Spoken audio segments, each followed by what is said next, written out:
Chapter 4. How to Think Big.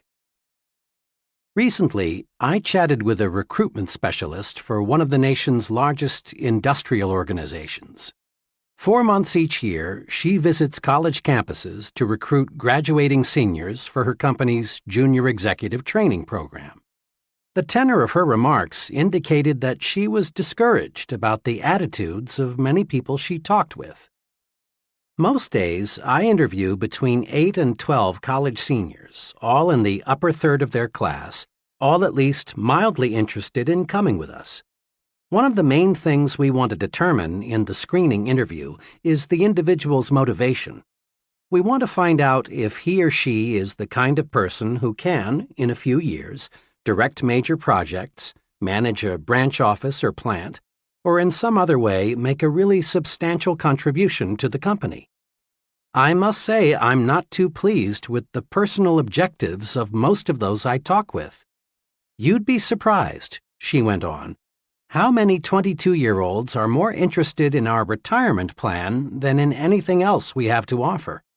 A second favorite question is, will I move around a lot? Most of them seem to define the word success as synonymous with security. Can we risk turning our company over to people like that? The thing I can't understand is why should young people these days be so ultra-conservative, so narrow in their view of the future? Every day there are more signs of expanding opportunity. This country is making record progress in scientific and industrial development. Our population is gaining rapidly. If there ever was a time to be bullish about America, it's now. The tendency for so many people to think small means there is less competition than you think for a very rewarding career. Where success is concerned, people are not measured in inches or pounds or college degrees or family background. They are measured by the size of their thinking. How big we think determines the size of our accomplishments. Now, let's see how we can enlarge our thinking. Ever ask yourself, what is my greatest weakness? Probably the greatest human weakness is self-deprecation, that is, selling oneself short. Self-deprecation shows through in countless ways. John sees a job advertisement in the paper. It's exactly what he would like. But he does nothing about it because he thinks, I'm not good enough for that job, so why bother? Or Jim wants a date with Joan, but he doesn't call her because he thinks he wouldn't rate with her. Tom feels Mr. Richards would be a very good prospect for his product, but Tom doesn't call. He feels Mr. Richards is too big to see him. Pete is filling out a job application form. One question asks, what beginning salary do you expect? Pete puts down a modest figure because he feels he really isn't worth the bigger sum he would like to earn. Philosophers for thousands of years have issued good advice. Know thyself. But most people, it seems, interpret this suggestion to mean know only thy negative self. Most self-evaluation consists of making long mental lists of one's faults, shortcomings, inadequacies. It's well to know our inabilities, for this shows us areas in which we can improve. But if we know only our negative characteristics, we're in a mess. Our value is small. Here is an exercise to help you measure your true size. I've used it in training programs for executives and sales personnel. It works. 1. Determine your 5 chief assets. Invite some objective friend to help, possibly your wife, your superior, a professor, some intelligent person who will give you an honest opinion. Examples of assets frequently listed are education, experience, technical skills, appearance, well-adjusted home life, attitudes, personality, initiative. 2. Next, under each asset, write the names of 3 persons you know who have achieved large success but who do not have this asset to as great a degree as you. When you've completed this exercise, you will find you outrank many successful people on at least one asset. There is only one conclusion you can honestly reach. You're bigger than you think. So fit your thinking to your true size. Think as big as you really are. Never, never, never sell yourself short. The person who says adamantine when in plain talk he means immovable, or says coquette when we would understand him better if he said flirt, may have a big vocabulary. But does he have a big thinker's vocabulary? Probably not. People who use difficult, high-sounding words and phrases that most folks have to strain themselves to understand are inclined to be overbearing and stuffed shirts. And stuffed shirts are usually small thinkers. The important measure of a person's vocabulary is not the size or the number of words he uses. Rather, the thing that counts, the only thing that counts about one's vocabulary, is the effect his words and phrases have on his own and others' thinking. Here is something very basic. We do not think in words and phrases. We think only in pictures and/or images. Words are the raw materials of thought. When spoken or read, that amazing instrument, the mind, automatically converts words and phrases into mind pictures. Each word, each phrase, creates a slightly different mind picture. If someone tells you, Jim bought a new split level, you see one picture. But if you're told, Jim bought a new ranch house, you see another picture. The mind pictures we see are modified by the kinds of words we use to name things and describe things. Look at it this way. When you speak or write, you are, in a sense, a projector showing movies in the minds of others. And the pictures you create determine how you and others react. Suppose you tell a group of people, I'm sorry to report we've failed. What do these people see? They see defeat and all the disappointment and grief the word failed conveys. Now suppose you said instead, here's a new approach that I think will work. They would feel encouraged, ready to try again. Suppose you say, we face a problem. You have created a picture in the minds of others of something difficult, unpleasant to solve. Instead say, we face a challenge, and you create a mind picture of fun, sport, something pleasant to do. Or tell a group, we incurred a big expense, and people see money spent that will never return. Indeed, this is unpleasant. Instead say, we made a big investment, and people see a picture of something that will return profits later on, a very pleasant sight. The point is this. Big thinkers are specialists in creating positive, forward-looking, optimistic pictures in their own minds and in the minds of others. To think big, we must use words and phrases that produce big, positive mental images. Here are examples of phrases that create small, negative, depressing thoughts. And then, the same situation is discussed, but in a big, positive way. As you listen to these, ask yourself, what mind pictures do I see? Phrases that create small, negative mind images. 1. It's no use, we're whipped. Or, phrases that create big, positive mind images. We're not whipped yet, let's keep trying. Here's a new angle. 2. I was in that business once and failed, never again. Or, I went broke, but it was my own fault. I'm going to try again. 3. I've tried, but the product won't sell. People don't want it. Or, so far I've not been able to sell this product, but I know it is good, and I'm going to find the formula that will put it over. 4.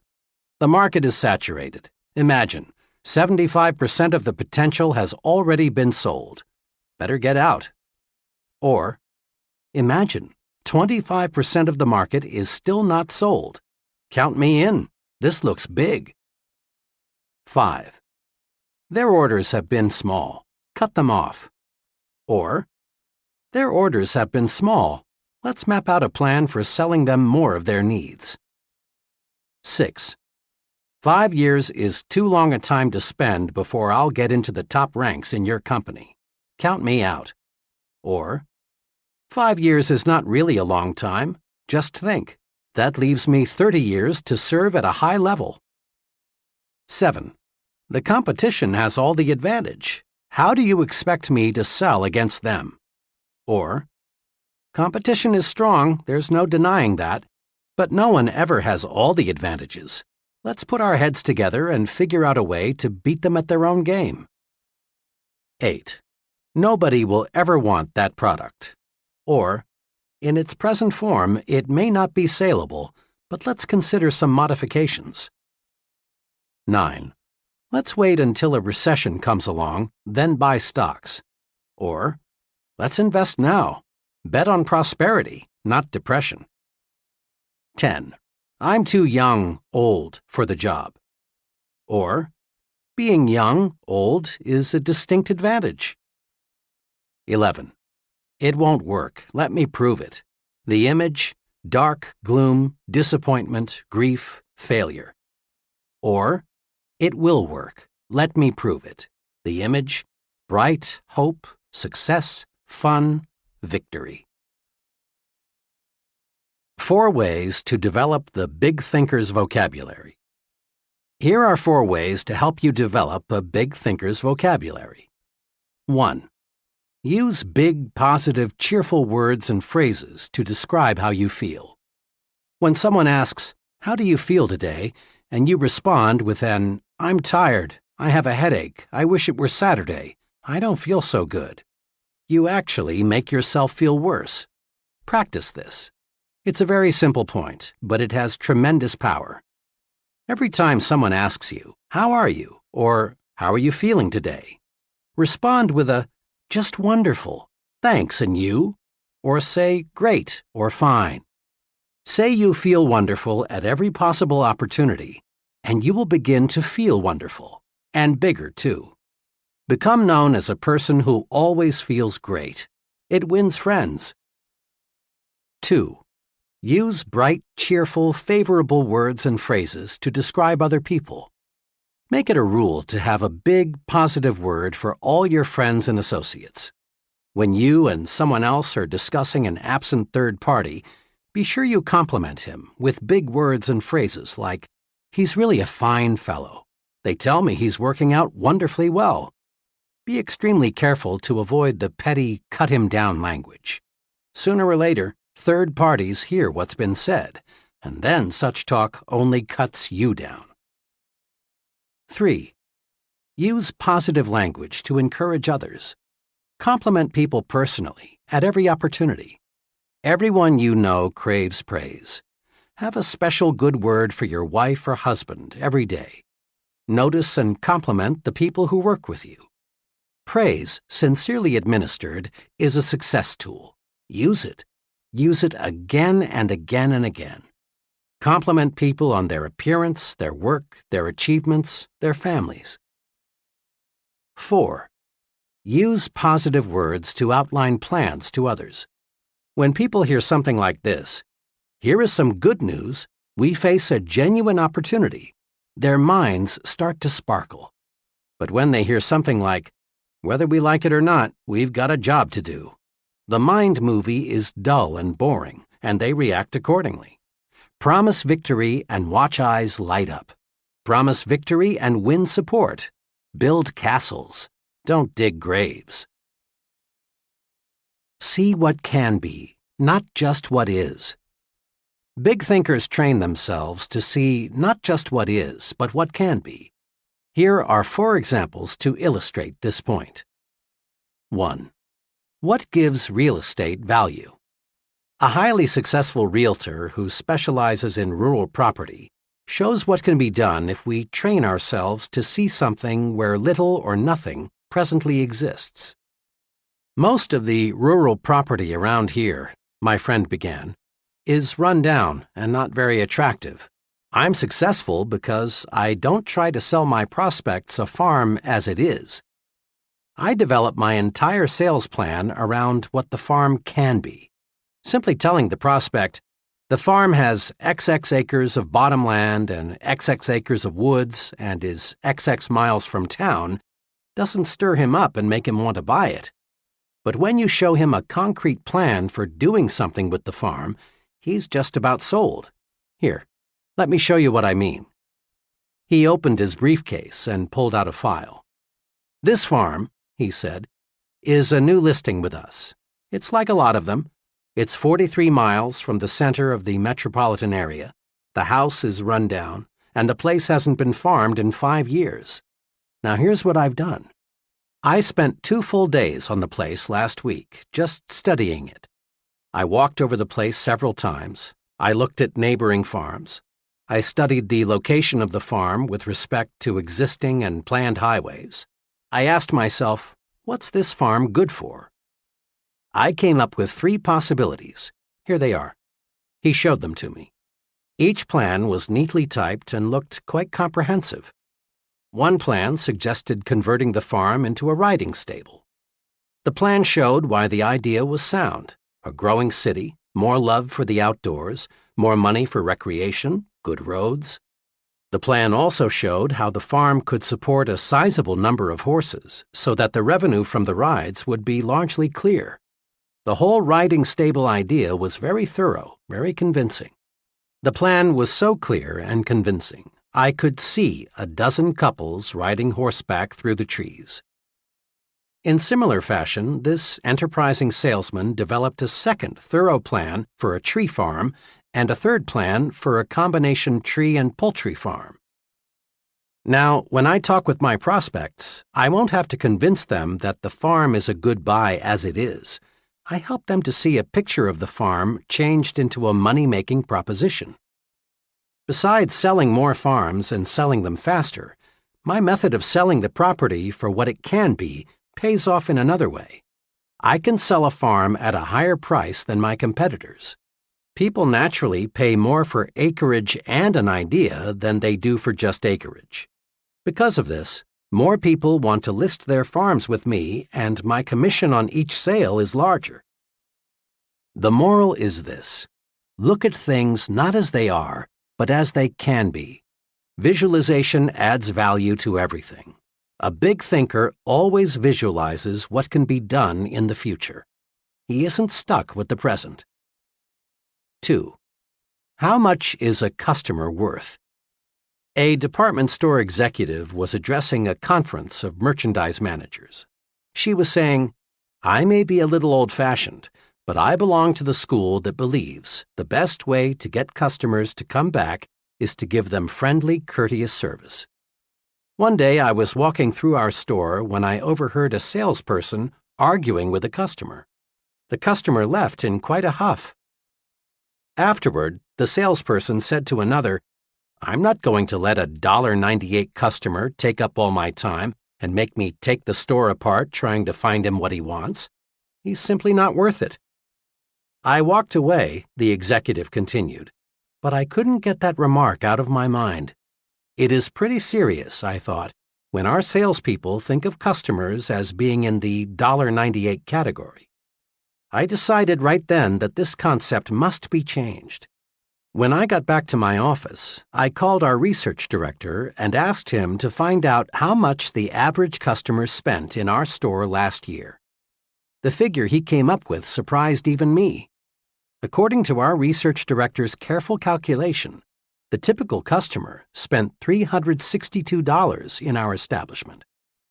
The next thing I did was call a meeting of all supervisory personnel and explain the incident to them. Then I showed them what a customer is really worth. Once I got these people to see that a customer is not to be valued on a single sale, but rather on an annual basis, customer service definitely improved. The point made by the retailing executive applies to any kind of business. It's repeat business that makes the profit. Often there's no profit at all on the first several sales. Look at the potential expenditures of the customers, not just what they buy today. Putting a big value on customers is what converts them into big regular patrons. Attaching little value to customers sends them elsewhere. A student related this pertinent incident to me, explaining why he'll never again eat in a certain cafeteria. For lunch one day, the student began, I decided to try a new cafeteria that had just opened a couple of weeks before. Nickels and dimes are pretty important to me right now, so I watch what I buy pretty closely. Walking past the meat section, I saw some turkey and dressing that looked pretty good, and it was plainly marked 39 cents. When I got to the cash register, the checker looked at my tray and said, $1.09. I politely asked her to check it again because my tally was 99 cents. After giving me a mean glare, she recounted. The difference turned out to be the turkey. She had charged me 49 cents instead of 39 cents. Then I called her attention to the sign, which read 39 cents. This really set her off. I don't care what that sign says. It's supposed to be 49 cents. See? Here's my price list for today. Somebody back there made a mistake. You'll have to pay the 49 cents. Then I tried to explain to her the only reason I selected the turkey was because it was 39 cents. If it had been marked 49 cents, I'd have taken something else. To this, her answer was, "You'll just have to pay the 49 cents.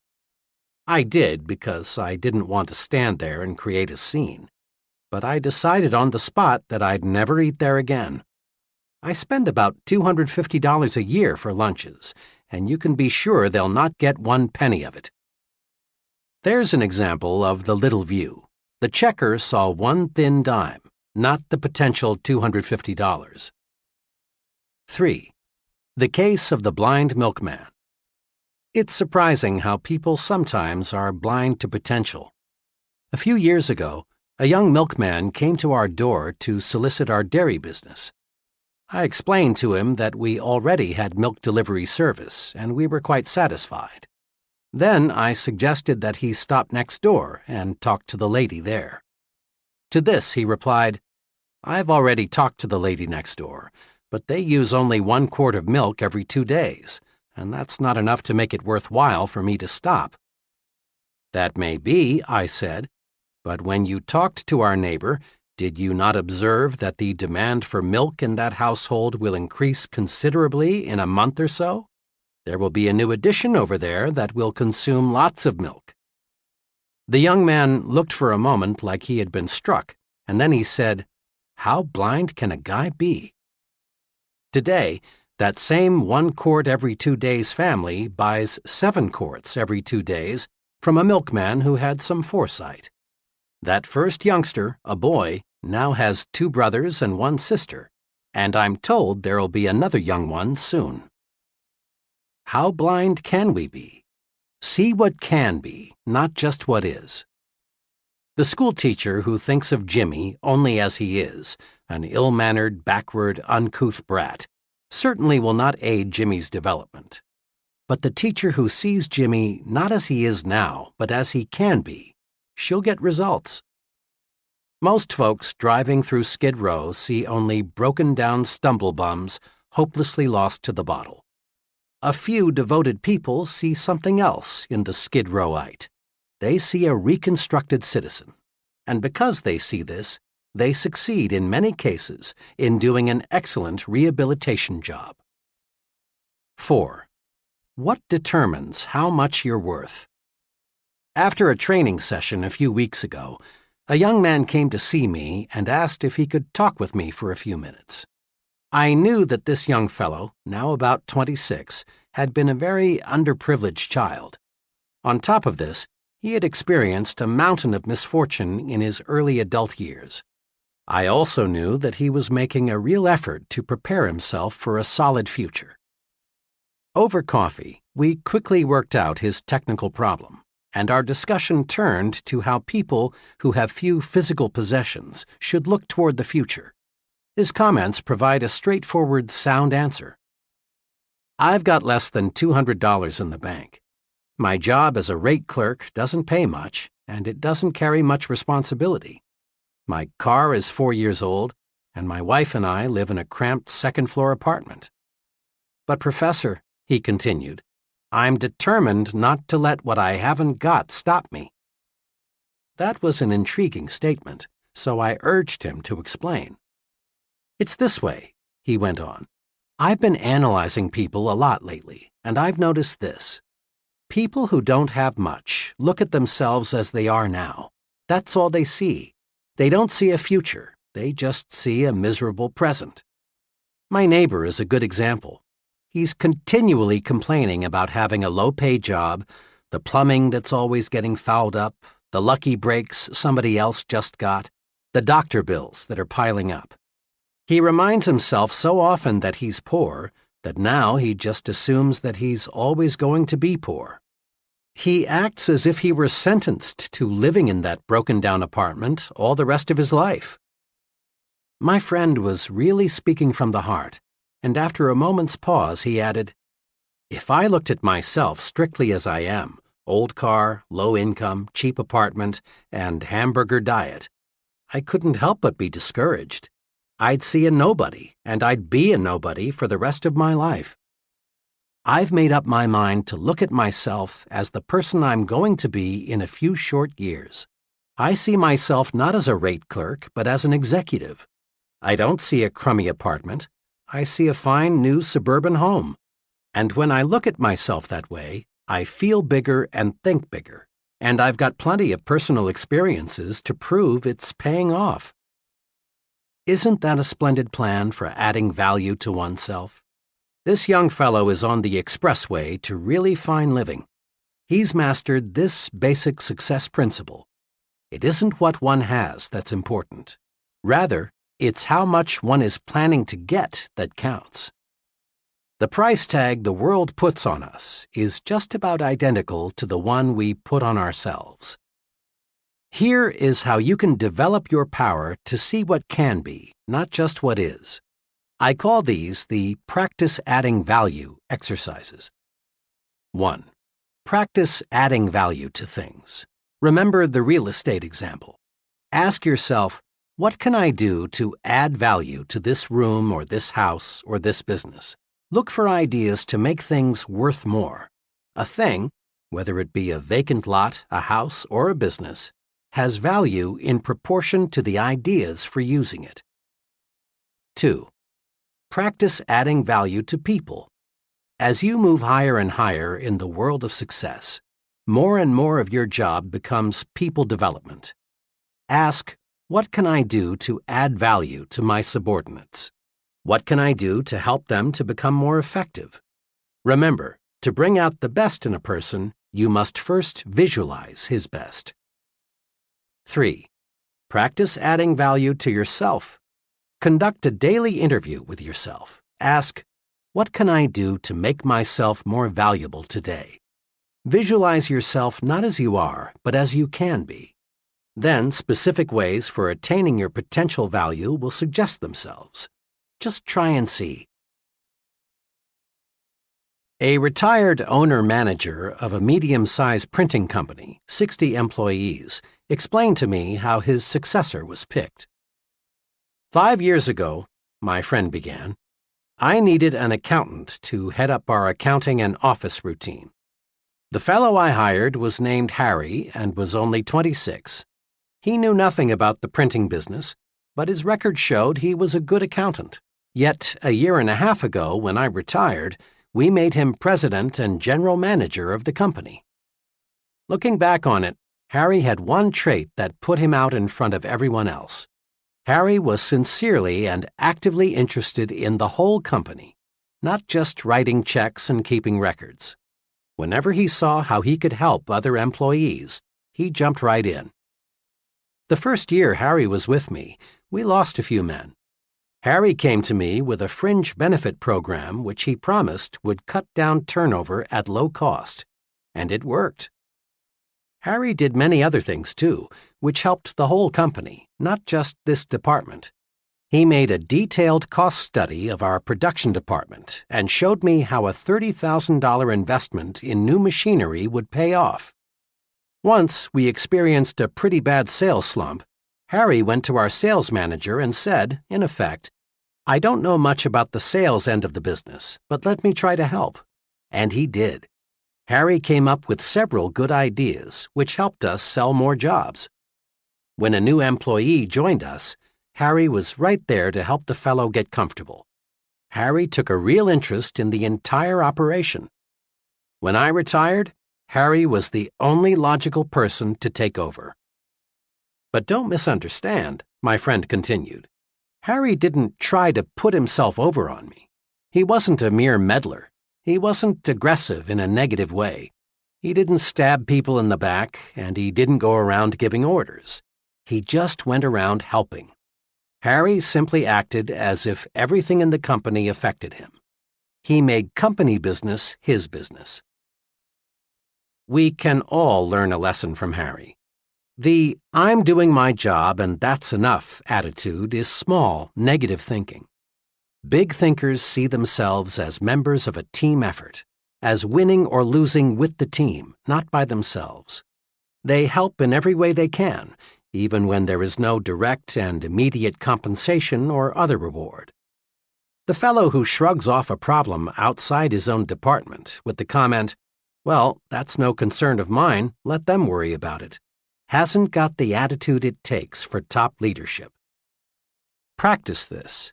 Practice being a big thinker. See the company's interest as identical with your own.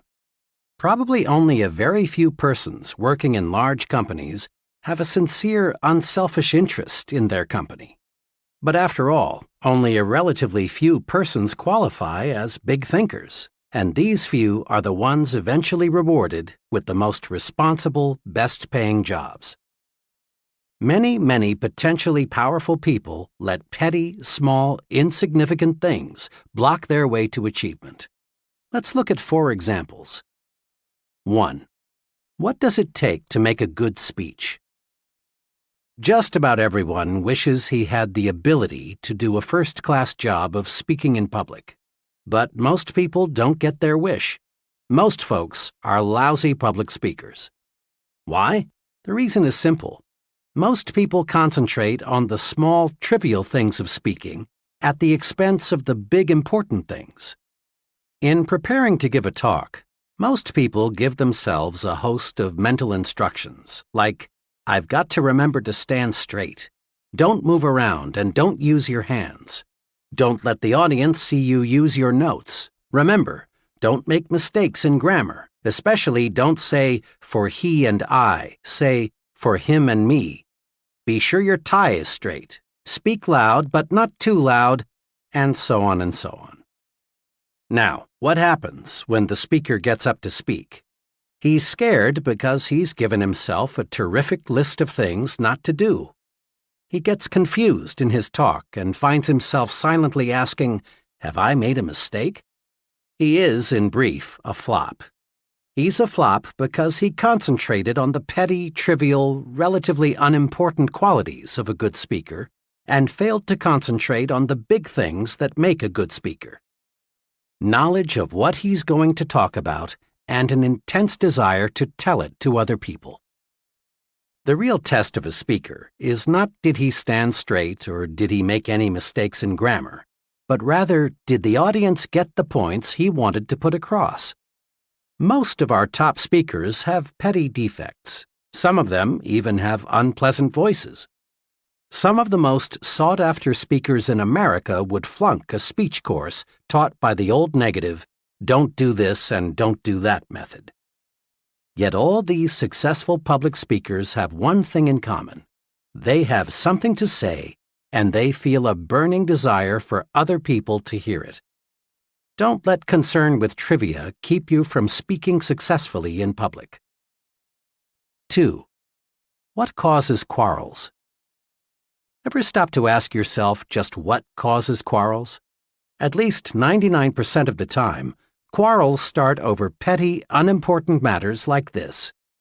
John comes home a little tired, a little on edge. Dinner doesn't exactly please him, so he turns up his nose and complains. Joan's day wasn't perfect either, so she rallies to her own defense with, well, what do you expect on my food budget? Or, maybe I could cook better if I had a new stove like everybody else. This insults John's pride, so he attacks with, now, Joan, it's not lack of money. It's simply that you don't know how to manage. And away they go. Before a truce is finally declared, all sorts of accusations are made by each party. In-laws, sex, money, premarital and postmarital promises, and other issues will be introduced. Both parties leave the battle nervous, tense. Nothing has been settled, and both parties have new ammunition to make the next quarrel more vicious. Little things, petty thinking, causes arguments. So, to eliminate quarrels, eliminate petty thinking. Here's a technique that works. Before complaining or accusing or reprimanding someone or launching a counterattack in self-defense, ask yourself, is it really important? In most cases, it isn't, and you avoid conflict.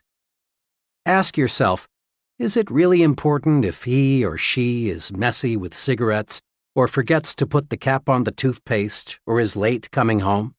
Is it really important if he or she squandered a little money or invited some people in I don't like? When you feel like taking negative action, ask yourself, is it really important? That question works magic in building a finer home situation. It works at the office, too. It works in homegoing traffic when another driver cuts in ahead of you. It works in any situation in life that is apt to produce quarrels. 3. John got the smallest office and fizzled out. Several years ago, I observed small thinking about an office assignment destroy a young fellow's chances for a profitable career in advertising. 4 young executives, all on the same status level, were moved into new offices. 3 of the offices were identical in size and decoration. The 4th was smaller and less elaborate. J.M. was assigned the 4th office. This turned out to be a real blow to his pride. Immediately, he felt discriminated against. Negative thinking, resentment, bitterness, jealousy built up. J.M. began to feel inadequate. The result was that J.M. grew hostile toward his fellow executives. Rather than cooperate, he did his best to undermine their efforts. Things got worse. 3 months later, J.M. slipped so badly that management had no choice but to issue him a pink slip.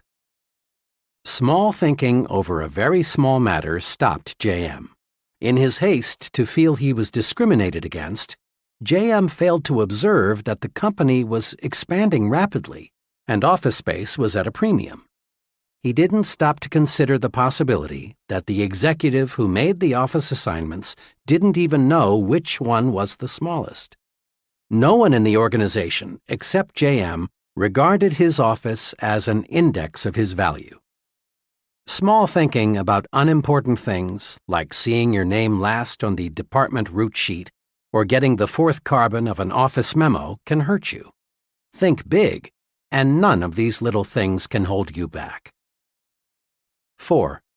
Even stuttering is a detail. A sales executive told me how even stuttering is a mere detail in salesmanship, if the fellow has the really important qualities. I have a friend, also a sales executive, who loves to play practical jokes, though sometimes these jokes aren't jokes at all. A few months ago, a young fellow called on my practical joking friend and asked for a sales job. The fellow had a terrible stutter, though, and my friend decided right here was a chance to play a joke on me.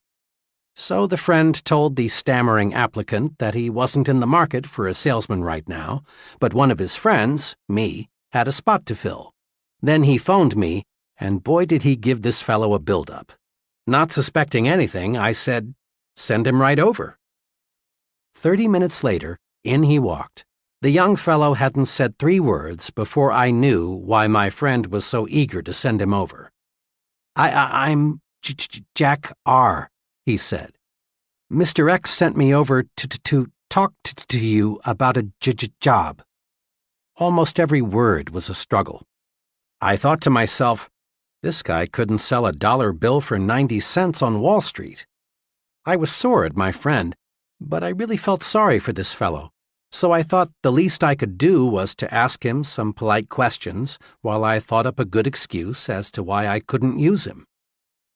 As we talked on, however, I discovered this fellow was no stoop. He was intelligent. He handled himself very nicely, but I just couldn't overlook the fact that he stuttered. Finally, I decided I'd wind up the interview by asking one last question. What makes you think you can sell? Well, he said, I learn fast. I like people. I think you've got a good company, and I want to make money. Now, I do have a speech impairment, but that doesn't bother me, so why should it bother anybody else? His answer showed me he had all the really important qualifications for a salesman. I decided right then to give him a chance. And you know, he's working out very well. Even a speech impairment in a talker's profession is a triviality if the person has the big qualities. Practice these 3 procedures to help yourself think about trivialities. 1. Keep your eyes focused on the big objective. Many times, we're like the salesman who, failing to make the sale, reports to his manager, "Yes, but I sure convinced the customer he was wrong." In selling, the big objective is winning sales, not arguments. In marriage, the big objective is peace, happiness, tranquility, not winning quarrels or saying, "I could have told you so." In working with employees, the big objective is developing their full potential, not making issues out of their minor errors. In living with neighbors, the big objective is mutual respect and friendship, not seeing if you can have their dog impounded because once in a while it barks at night. Paraphrasing some military lingo, it is much better to lose a battle and win the war than to win a battle and lose the war. Resolve to keep your eyes on the big ball. 2. Ask, is it really important? Before becoming negatively excited, just ask yourself, is it important enough for me to get all worked up about? There is no better way to avoid frustration over petty matters than to use this medicine. At least 90% of quarrels and feuds would never take place if we just faced troublesome situations with, is this really important? 3. Don't fall into the triviality trap. In making speeches, solving problems, counseling employees, think of those things that really matter, things that make the difference. Don't become submerged under surface issues. Concentrate on important things. Take this test to measure the size of your thinking. Here listed are several common situations of how petty thinkers and big thinkers see the same situation. Check yourself, then decide which will get me where I want to go, petty thinking or big thinking. The same situation handled in 2 entirely different ways. The choice is yours. Situation: expense accounts. The petty thinker's approach: figures out ways to increase income through chiseling on expense accounts. The big thinker's approach: figures out ways to increase income by selling more merchandise. Situation: conversation. The petty thinker's approach talks about the negative qualities of his friends, the economy, his company, the competition. The big thinker's approach talks about the positive qualities of his friends, his company, the competition. Progress: believes in retrenchment or, at best, the status quo, or believes in expansion. Future: views the future as limited, or sees the future as very promising. Work: looks for ways to avoid work, or looks for more ways and things to do, especially helping others. Competition: competes with the average, or competes with the best. Budget problems: figures out ways to save money by cutting down on necessary items, or figures out ways to increase income and buy more of the necessary items. Goals: sets goals low, or sets goals high. Goals vision: sees only the short run, or is preoccupied with the long run. Security: is preoccupied with security problems, or regards security as a natural companion of success. companionship, surrounds himself with petty thinkers, or surrounds himself with persons with large progressive ideas. Mistakes, magnifies minor errors, turns them into big issues, or ignores errors of little consequence. Remember, it pays in every way to think big. 1. Don't sell yourself short. Conquer the crime of self-deprecation. Concentrate on your assets. You're better than you think you are. 2. Use the big thinker's vocabulary. Use big, bright, cheerful words. Use words that promise victory, hope, happiness, pleasure. Avoid words that create unpleasant images of failure, defeat, grief. 3. Stretch your vision. See what can be, not just what is. Practice adding value to things, to people, and to yourself. 4. Get the big view of your job. Really think your present job is important. That next promotion depends mostly on how you think toward your present job. 5. Think above trivial things. Focus your attention on big objectives. Before getting involved in a petty matter, ask yourself, is it really important?